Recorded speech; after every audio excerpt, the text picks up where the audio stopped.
This video is sponsored by Squarespace.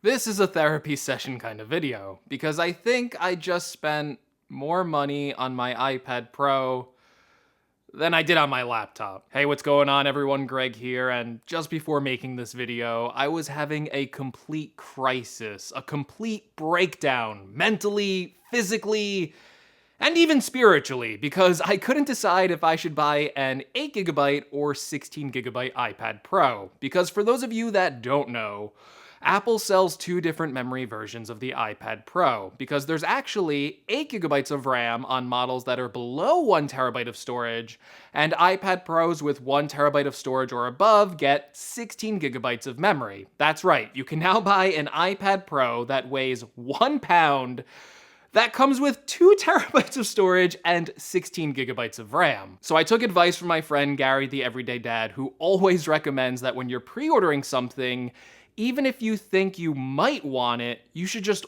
order it and then decide later, because pre-orders can go quickly, as we've seen with this new iPad Pro. So I did just that. I ordered two versions of the 12.9-inch iPad Pro, a 256GB version and a 1TB version.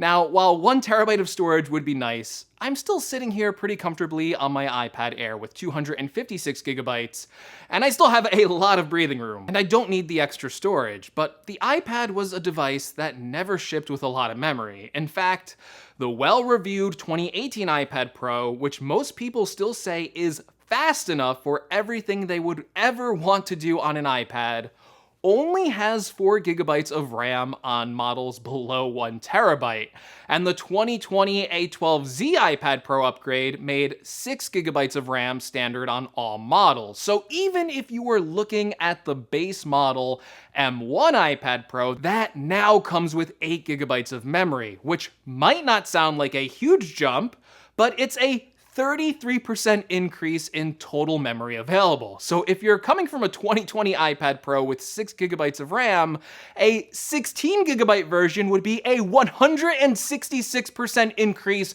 in total memory available from the previous iPad Pro version.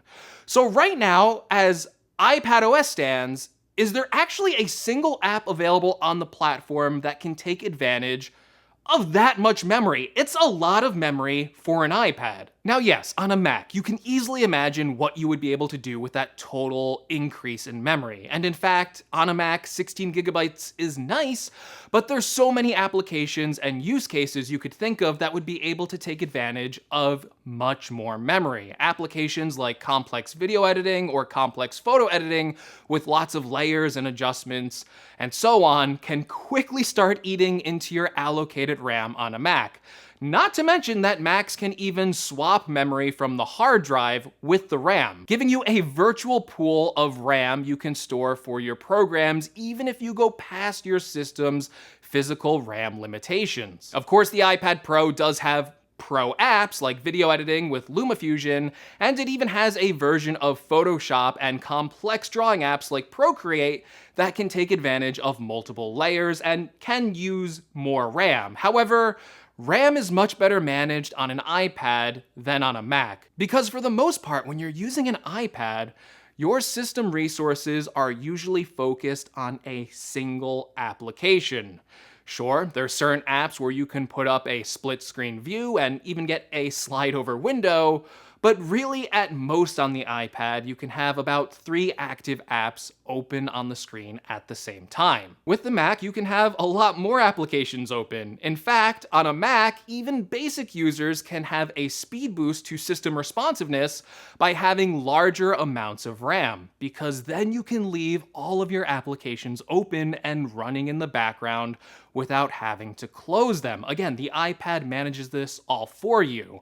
And the Mac can use multiple windows and multiple tabs for programs. The extra RAM, whether you personally need it or not, well, on a Mac, you can understand why certain users would need more RAM or want more RAM. And I don't think we can really say the same right now for the iPad Pro. Now, I do think there is a reason for this increase in available memory that might not be apparent just right now. And I don't think we'll have to wait too much longer to find out just what that is. But before we talk about that, we don't have to speculate on how the best way to build a website is, because we all know the easiest and fastest way to do that is to use our sponsor for this video, Squarespace. Listen, if you need to build a website, there's only one service I know of that's going to be able to take you from a website concept in your head to a beautiful website in literally just a few hours. That's Squarespace. Squarespace makes it as easy as possible to get your website, blog, portfolio, restaurant, small business, or really anything you want up and running with literally zero experience or any experience in coding languages, with hundreds of beautiful customizable templates that are as easy to edit as clicking, typing, and dragging. That's all you need to do to start making your personal website built just for you, and it's how I made the website for my podcast, GadgetCast. Squarespace even offers a full-fledged e-commerce platform complete with online payments through Stripe, PayPal, and yes, even Apple Pay. So you can start accepting payments from major credit card companies with just a few clicks and manage store inventory through Squarespace's easy-to-use tools. Best of all, you can try it for yourself absolutely free by going to squarespace.com, and when you decide to launch your website, be sure to go to squarespace.com/GregsGadgets to save 10% off your first purchase, or just click the link in the description to get started on your own website. So listen, if you need to build a website, skip the hassle and check out Squarespace, and thank you so much to Squarespace for sponsoring this video. Okay, now back to the iPad. Now, as impressive as it is that the iPad Pro is now shipping with the amazingly fast M1 processor, which is literally going to be so much faster than so many full-fledged laptops on the market right now, that's kind of insane, that buildup of CPU and GPU power, that has been a steady increase on the iPad year after year. We were expecting a more powerful CPU this year, but that's not the same story for these memory configurations. That sudden jump up to 16 gigabytes of memory can be explained in either two ways. First is the cynical approach, and that Apple is just needlessly shipping a spec that no one really needs, all in order to just artificially boost the price of the iPad Pro and get suckers like me to purchase it. And while I'm sure Apple wants to make as much money as possible, I also don't think that is the long-term plan for shipping these higher-end configurations. Because the second explanation, and the one that I personally believe in, is that the iPad Pro is about to go through another transformative period that starts to take even more advantage of the increased system resources available on the platform. And this could come in multiple ways. The first and most obvious is just to start shipping their own Pro versions of apps that can really take advantage of this increase in performance and memory. So Apple could set and raise the bar for apps on the iPad by making iPadOS versions of Final Cut Pro, Logic, Xcode, and so on that offered similar features and functionality to the same apps that you would find on the Mac. And it might even be easy for them considering they've already optimized those apps to run on the M1 processor. And hey, Apple could even take this one step further. Maybe Apple wants you to still buy an iPad and a Mac, and they could start offering features like iCloud syncing between all of your projects, so that if your main workstation is your Mac, you could say start editing your video there, and then because those video projects are synced over iCloud, you could then take that project and then start working on your iPad, and it's all synced through iCloud. I think that would be a really cool feature to still encourage users to buy both devices. A more drastic approach would be to bring over an entirely new system for multitasking and window management on the iPad Pro. Something I don't think will actually be coming this year, but I would never rule out that a better operating system for managing multiple apps would be in the works for the iPad. I do think Apple is working on something for the future here, and I think they would be stupid not to. But the most drastic and probably not ever gonna happen, don't even count on it situation, is that Apple is going to let the iPad Pro run a version of macOS, which granted, yes, iPad Pros and Macs now have the same storage and memory configurations, but it just seems like it would be a really weird and inconsistent experience from an Apple product that is still primarily supposed to be used with a touchscreen interface. So I just can't see Apple ever letting users put a bootable version of macOS on the iPad.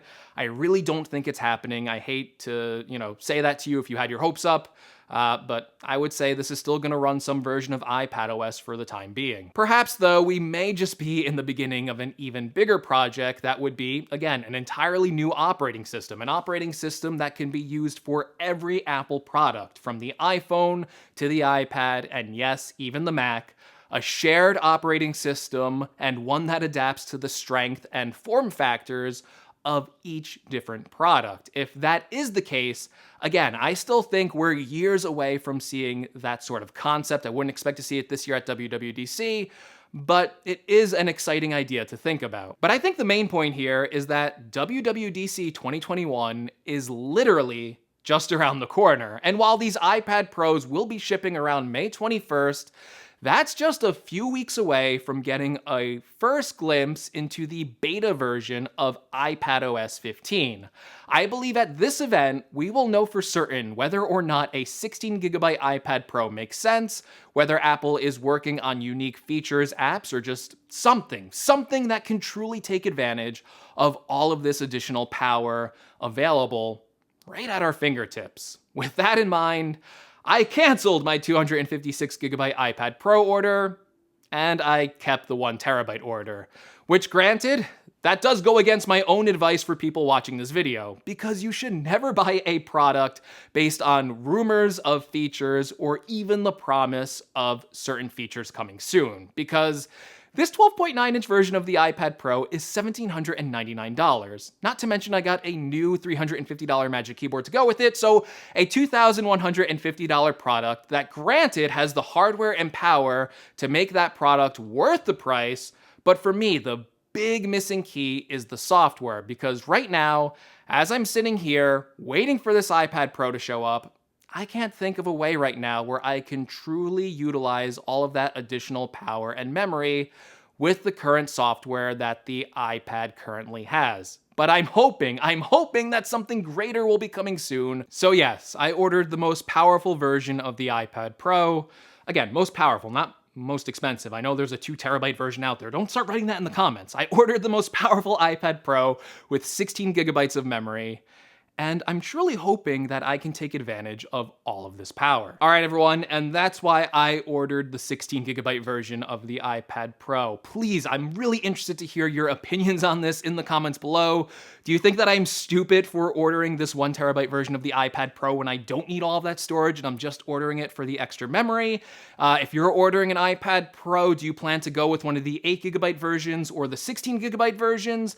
Again, anything you have to say about this, I want to hear in the comments below, so give me your opinion. Let me have it straight.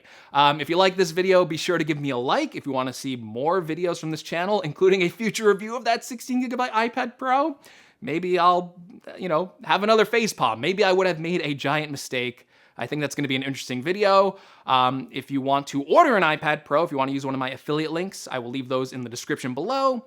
And as always, thank you so much for watching, and I will see you all in the next video. Take care, everyone.